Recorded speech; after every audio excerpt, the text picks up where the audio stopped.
오늘 우리에게 주시는 하나님의 말씀은 사도행전 6장 8절에서 사도행전 6장 8절에서 7장 4절까지 말씀입니다. 사도행전 6장 8절에서 7장 4절까지 말씀입니다. 한 절씩 교독하고 마지막 절은 같이 읽겠습니다. 스데반이 은혜와 권능이 충만하여 큰 기사와 표적을 민간에 행하니 이른바 자유민들 즉 구레네인, 알렉산드라인, 길리기아와 아시아에서 온 사람들의 회당에서 어떤 자들이 일어나 스데반과 더불어 논쟁할세. 스데반이 지혜와 성령으로 말함을 그들이 능히 당하지 못하여 사람들을 매수하여 말하게 하되 이 사람이 모세와 하나님을 모독하는 말을 하는 것을 우리가 들었노라 하게 하고 백성과 장로와 서기관들을 충동시켜 와서 잡아가지고 공회에 이르러 거짓 증인들을 세우니 이르되 이 사람이 이 거룩한 곳과 율법을 거슬러 말하기를 하지 아니하는도다.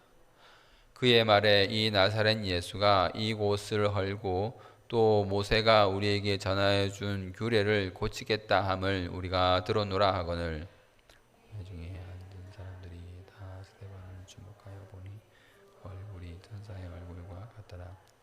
대제사장이 이르되 이것이 사실이냐? 스데반이 이르되 여러분 무용들이여 들으소서. 우리 조상 아브라함이 하란에 있기 전 메소포타미아에 있을 때에 하나님이 그에게 이르시되 내 고향과 친척을 떠나 내가 내게 보일 땅으로 가라 하시니 다 같이 읽겠습니다. 아브라함이 갈대아 사람의 땅을 떠나 하란에 거하다가 그의 아버지가 죽음에 하나님이 그를 거기서 너희 지금 사는 이 땅으로 옮기셨느니라. 아멘. 우리는 지난 시간에 사도들이 7명의 일꾼을 뽑은 것에 대해서 살펴보았습니다.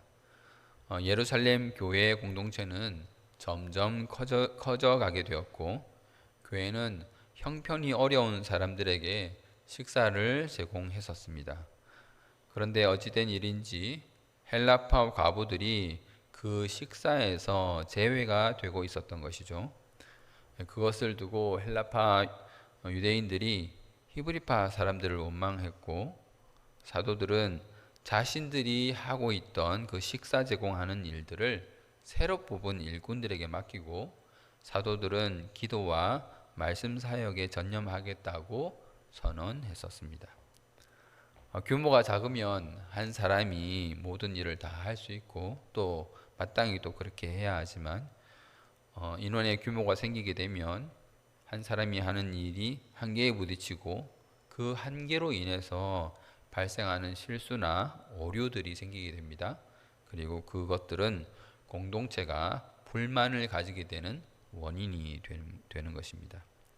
그래서 사도들은 자신들이 하던 일을 새로 뽑은 일꾼에게 넘겨주기로 했던 것입니다. 새로 뽑는 사람들의 조건은 성령과 지혜가 충만하여 칭찬받는 사람들이 될 것이었습니다. 사람의 뜻대로 일할 것이 아니라 하나님의 뜻대로 일할 성령 충만한 사람들이 뽑혀야 했던 것이죠. 그래서 7명을 뽑았는데 그 7명의 사람 중에 누구의 이름이 제일 먼저 기록되어 있습니까? 스데반이 제일 먼저 기록되어 있죠. 오늘은 그 스데반이 설교를 하게 되는 계기와 또 설교의 그 앞부분을 살펴보게 될 것입니다.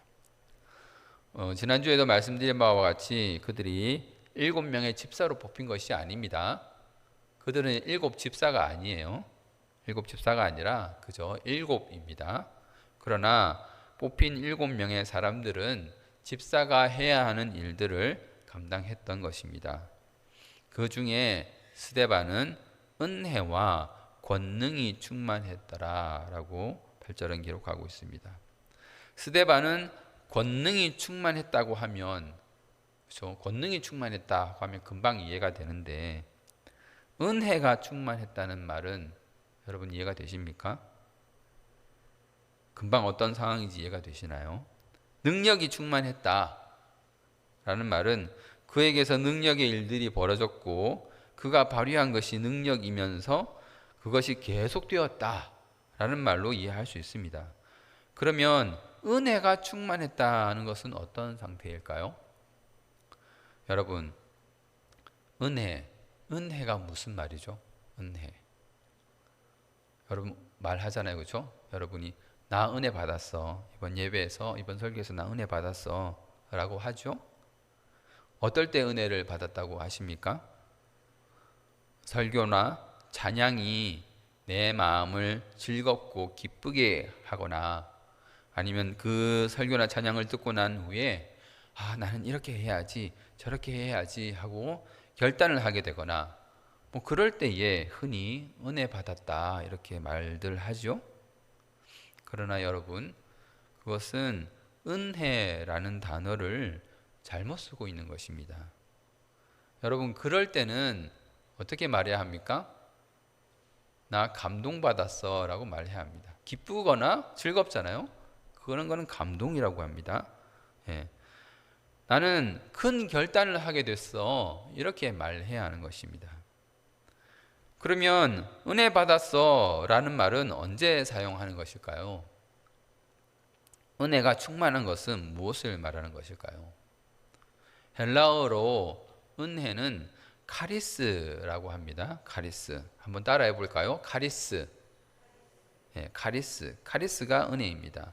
카리스, 은혜라는 것은 자애로운 호의의 표시로 주는 선물이라는 뜻입니다. 그러니까 하나님이 너무 사랑이 많으신 분이어서 그 분이 나를 사랑하기 때문에 나에게 주신 선물, 그 선물을 은혜라고 하는 거예요.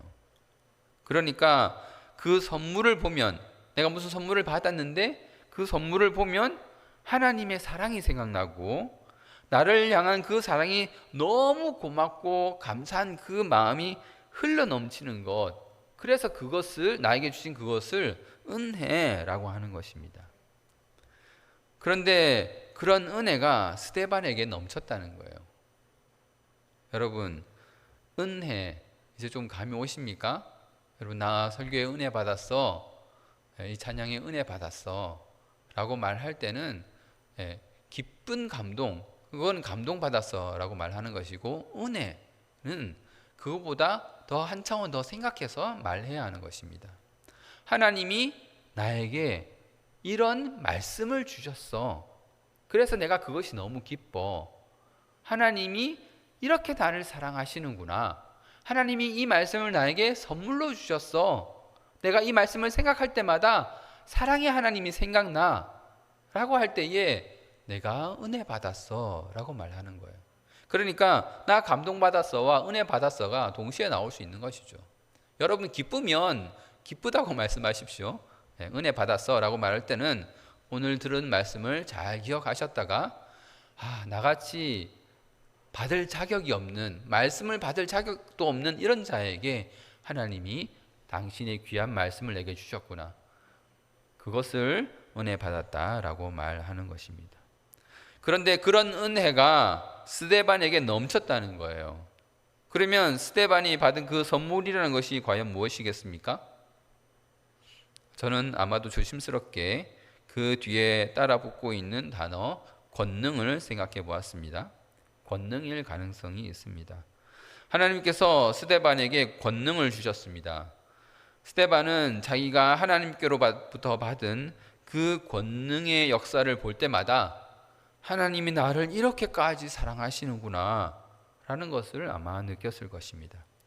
스데반이 가는 곳에는 큰 기사와 표적이 나타났습니다. 그렇죠?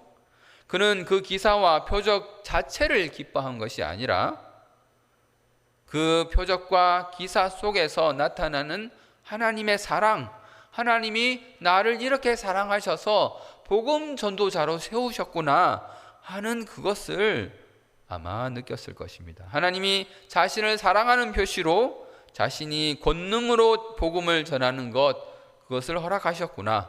그래서 그 권능을 행할 때마다 스데반은 은혜에 넘쳐서 하나님의 사랑에 감격했을 것입니다. 그런데 그 스데반이, 은혜가 가득한 스데반이 회당에서 다른 지역 사람들과 논쟁이 붙었습니다. 아마도 율법에 관한 것이라 생각됩니다. 11절에도 그런 내용이 나오죠. 모세와 하나님을 모독하는 말을 했다고 하는 것으로 보아서 율법에 관한 것임을 알 수 있습니다. 그들이 비록 다른 지역에서 예루살렘에 왔다 하더라도 그들이 회당에 있었으므로 분명히 디아스포라 유대인들일 것이며, 회당에서 논쟁할 일은 사실 율법 말고는 없습니다. 그들이 스데반과 율법으로 논쟁할 이유는 무엇입니까? 기독교가 율법을 새롭게 해석하기 때문입니다. 그런데 그들이 스데반의 지혜와 성령으로 그 말하는 것에 논쟁에서 밀렸던 거예요. 자기들이 아는 지식으로 스데반과 얘기했는데 스데반이 성령의 말하심으로 또 지혜로 그들과 논쟁하니까 스데반이 말이 이기게 되었던 겁니다. 그래서 그 사람들이 어떻게 했죠? 자기들이 지니까 사람들을 돈 주고 샀어요. 자기를 편들어 줄 사람들을 매수를 했습니다. 우리 다 같이 11절 한번 읽어볼까요? 시작. 사람들을 매수하여 말하게 하되 이 사람이 모세와 하나님을 모독하는 말을 하는 것을 우리가 들었노라 하게 하고. 그래서 백성과 장로와 서기관을 충동시켰습니다. 그리고 스데반을 잡아서 공회에 세웠습니다. 이 사람이 이 거룩한 곳, 이 스데반을 말하는 거죠. 스데반이 이 거룩한 곳, 헤롯이 지은 성전을 말하고 있는 것이죠. 이 성전과 율법을 거슬러 말하기를 마지 않습니다. 이 사람이 지금 우리 성전을 모독하고 있습니다. 이렇게 말하는 것이죠. 자기들이 이해하고 있는 대로 성경을 풀지 않고 다르게 성경을 해석한다는 말이에요. 그렇게 스데반은 죄인이라고 하나님을 모독한다고 잡아놓고 죄를 억지로 정하였으나 정작 스데반은 하나님과 함께 있었습니다. 그의 얼굴이 천사의 얼굴과 같았다고 누가는 기록하고 있습니다. 7장으로 넘어가서 대제사장이 이 사실에 대해서 물어봅니다. 이것이 사실이냐? 여러분, 스데반이 하나님을 모독했겠습니까? 우리가 하나님을 안 믿습니까? 우리가 하나님을 모독하는 자들입니까? 아니죠. 스데반이 하나님을 모독했을 리가 없잖아요. 자신들의 성경 해석이 스데반을 따라가지 못하니까 열등감에 스데반이 하나님을 모독했다라고 했던 거예요. 율법을 거슬러서 말한다 하는 것도 예수님께서 옛 율법에 대해서 새롭게 해석할 새 율법을 우리에게 주셨잖아요. 그렇죠? 그리고 예수님이 그 율법을 완성하셨기 때문에 옛 율법에 그대로 머물러 있어서는 안 되는 것입니다. 그래서 그것은 반드시 예수님에 의해서 새 율법으로 해석이 되어야 되고 완성된 율법으로 해석이 되어야 하는 거죠. 스데반이 그걸 말했던 겁니다. 그런데도 그들은 그것을 받아들이지 못했던 거예요. 그러니 하나님을 모독한다, 율법을 거슬러 말한다 라고 말했던 거죠. 이런 건 모두가 나하고 우리하고 안 맞는다, 우리 유대인하고 안 맞는 거다 라고 말하면서 대제사장에게 편들어 줄 것을 요구하는 것입니다. 자기들과 같은 말을 하지 않는다고 죄인으로 몰아붙이는 것이죠. 그제야 스데반이 입을 열어서 말하기 시작합니다. 베드로와 요한이 그랬던 것처럼 스데반은 설교를 통하여 돌을 들고 모여든 사람들에게 복음을 전하기 시작한 것입니다. 어떻게 시작합니까? 여러분 부형들이여 라고 시작을 하죠. 모여든 사람들이 스데반과 나이대가 유사한 것 같습니다. 형제들이여 이렇게 한 걸로 봐서, 그렇죠? 그 중에는 또 나이가 꽤 많은 아버지뻘의 사람들도 있었던 것 같습니다. 형제들이여, 아버지들이여, 내 말을 들으소서라고 하면서 설교를 시작합니다. 스데반이 제일 먼저 언급한 사람이 누구입니까? 아브라함이죠. 아브라함. 스데반이 아브라함을 꺼낸 것은 자신이, 나 스데반이 성경을 모르지 않는다, 성경을 내가 다 알고 있다 라고 말하는 것입니다.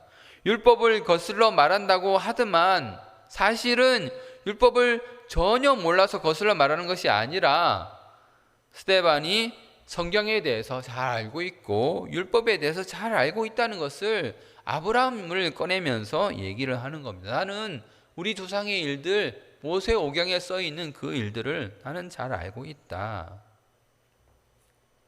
스데반이 아브라함을 우리의 조상이라고 말하고 있죠. 붙잡힌 나와, 붙잡힌 나, 그렇죠? 공에 붙잡혔죠. 붙잡힌 나와 돌을 들고 있는, 지금 나를 죽이려고 돌을 들고 있는 너희, 나와 너희 모두는 아브라함의 자손이다 라고 지금 말하고 있는 거예요. 아브라함이 하란에 있기 전에 어디에 있었다고 말하죠? 메소포타미아에 있었다고 말하죠. 우리 구약을 한번 찾아보도록 하겠습니다. 창세기 11장 31절입니다. 창세기 11장 31절 한번 찾아서 다 같이 한번 읽어보겠습니다. 창세기 11장 31절입니다. 다 같이 읽겠습니다. 시작. 데라가 그 아들 아브라함과 하란의 아들인 그의 손자 롯과 그의 며느리 아브라함의 아내 사레를 데리고 갈대아인의 우르를 떠나 가나안 땅으로 가고자 하더니 하란에 이르러 거기 거류하였으며. 스데반은 메소포타미아라고 했는데 구약 성경은 어디라고 하죠? 갈대아 우르라고 하죠.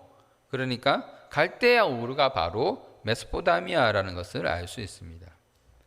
아브라함은 메소포타미아 땅에 살았던 사람입니다. 아브라함이 거기서 뭐하고 지냈을까요? 뭐하고 살았을까요? 아브라함은 우상을 섬기며 살았습니다. 어떻게 아브라함이 우상을 섬겼다는 걸 알죠? 여호수아 24장 2절입니다. 여호수아가 모든 백성에게 이르되 이스라엘의 하나님 여호와께서 이같이 말씀하시기를 옛적에 너희의 조상들 곧 아브라함의 아버지 나홀의 아버지 데라가 강 저쪽에 거주하여 다른 신들을 섬겼으나. 그렇죠? 너희의 조상이라고 안 하고 너희의 조상들이라고 했죠? 너희의 조상들, 그러면서 곧 아브라함의 아버지 나홀의 아버지 데라가, 그래서 데라 한 명만 얘기해요. 그러면 조상들이라고 해놓고 조상 한 명이 말이 됩니까? 안 되죠. 네, 데라는 확실히 다른 신을 섬기는 건 맞습니다. 그러면 그 데라와 같이 조상들에게 포함될 사람이 누굽니까? 아브라함인 거예요. 여호수아가 말하고 있습니다. 아브라함의 아버지 나홀의 아버지 데라가 강 저쪽에 거주하여 다른 신들을 섬겼으나. 아버지 데라가 다른 신을 섬겼다고 합니다. 그러면 아들은 어땠을까요? 그 아들도 다른 신들을 섬기는 사람이었습니다. 그 시절에는 아버지가 이렇게 하셔도 아들은 아버지는 이렇게 하셔도 저는 저렇게 하겠습니다, 이런 일이 없어요. 아버지가 목수면 아들 뭐다? 목수. 요셉이 뭐였어요? 목수였죠. 예수님 뭐였어요?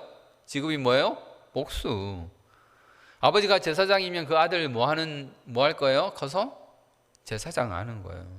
아버지가 우상을 섬기면 아들도 우상을 섬기는 거예요.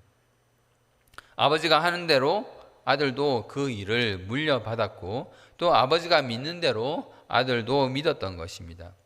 그러므로 아브라함도 그런 환경에서, 우상을 섬기는 그런 환경에서 벗어날 수 없었던 것이고 하나님과는 척을 지고 살았던 그런 사람인 것입니다.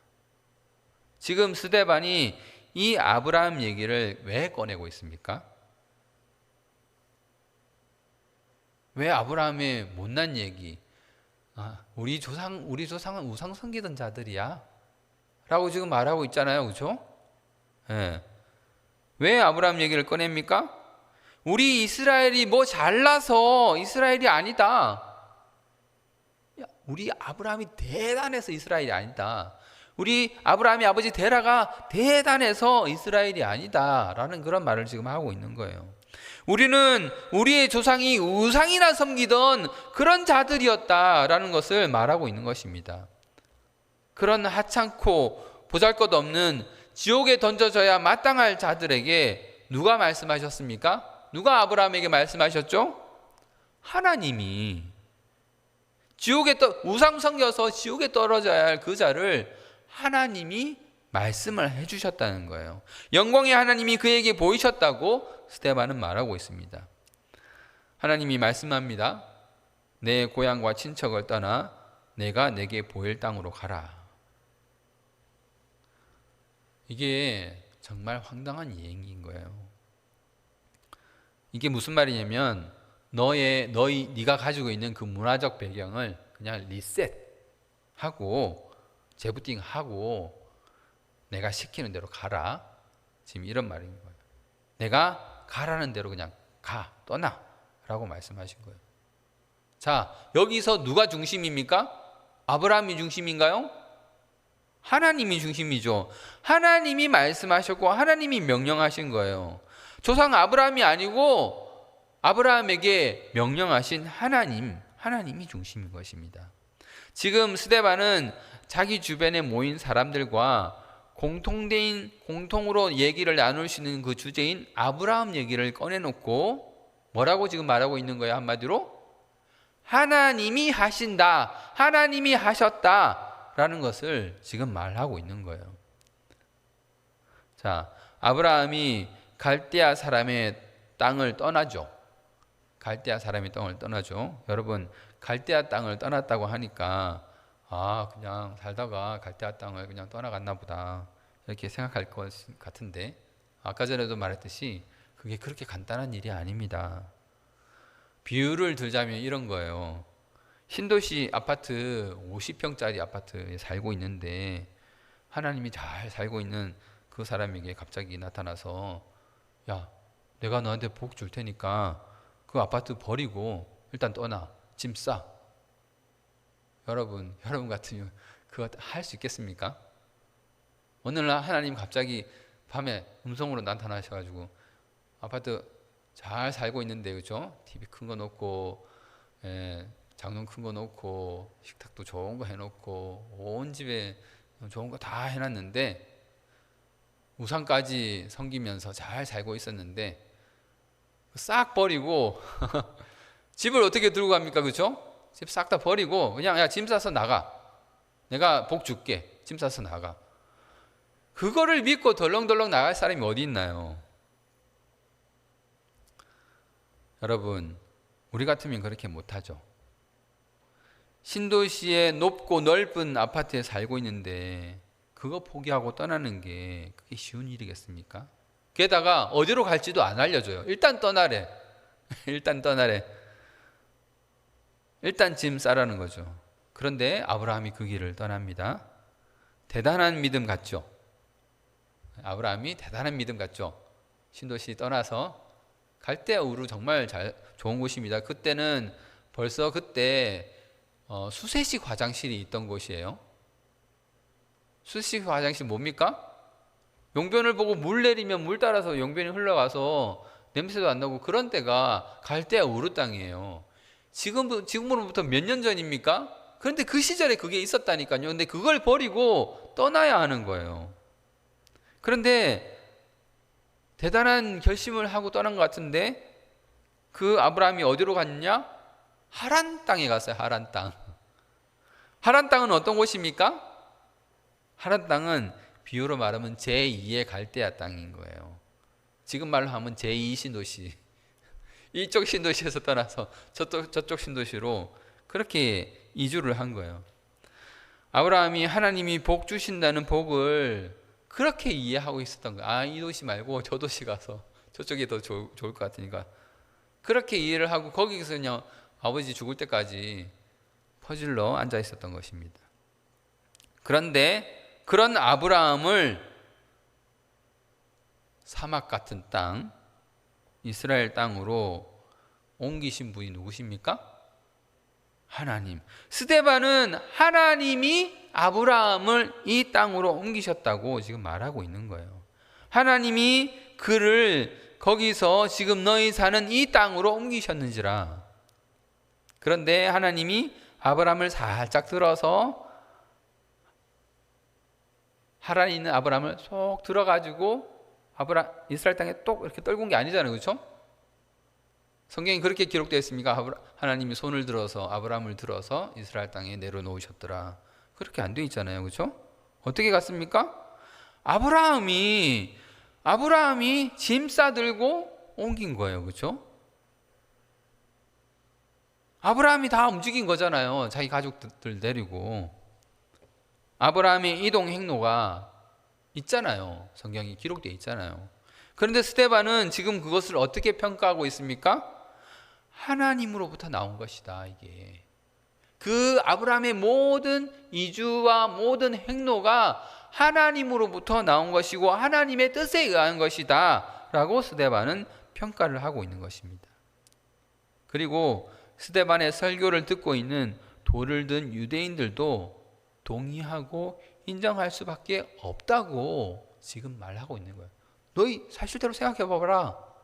우리 아브라함이 어떤 자였어? 그 불가능한 자야. 우상이나 섬기던 자. 그 누가 이 땅으로 옮겼다고? 하나님이 하신 거잖아. 하나님이 아니었으면 아브라함이 이 땅에 왔겠니? 지금 스데반이 그 말을 하고 있는 거예요. 우리 이스라엘의 역사를 봐라. 아무것도 아닌 자, 지옥에 가야 할 자, 하나님을 대적하고 우상을 섬긴 자를 하나님이 찾아가시고 하나님이 붙으시고 하나님이 시작하셔서 그에게 일하셨다. 그래서 그가 하나님의 약속의 땅인 줄 알고 거기 있었는데 그를 여기로 옮기셨다. 이 모든 것이 하나님이 하신 일이다 라고 스데반은 구약을 평가하고 있는 것입니다. 이스라엘에 일어난 모든 일은 하나님이 하신 것이다 라고 말하고 있는 것이죠. 물론 거기에는 예수님이 십자가에 못 박혀 죽으셨다가 다시 살아나는 것도 하나님이 하신 거다라는 말을 하기 위해서 앞에 말을 하고 있는 거예요. 이제 이 모든 결론은 뒤에 나올 겁니다. 우리가 차차 이제 배우겠죠. 지금 세상 말로 하면 밑밥을 깔고 있는 거예요. 지금 자 봐라, 아브라함 때부터 예수 그리스도 때까지 하나님이 모든 것을 다 하고 있는 거다.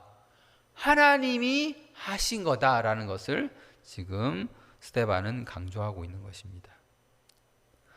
이런 설교를 천사의 얼굴을 하고 설교를 했다고 하죠. 상상을 해보세요. 여러분, 스데반이 천사의 얼굴을 하고 설교를 하고 있었습니다. 여러분, 제 얼굴은 어떻습니까? 천사의 얼굴 같나요? 네. 여러분들의 표정을 보니까 좀 더 많은 노력을 해야 될 것 같습니다.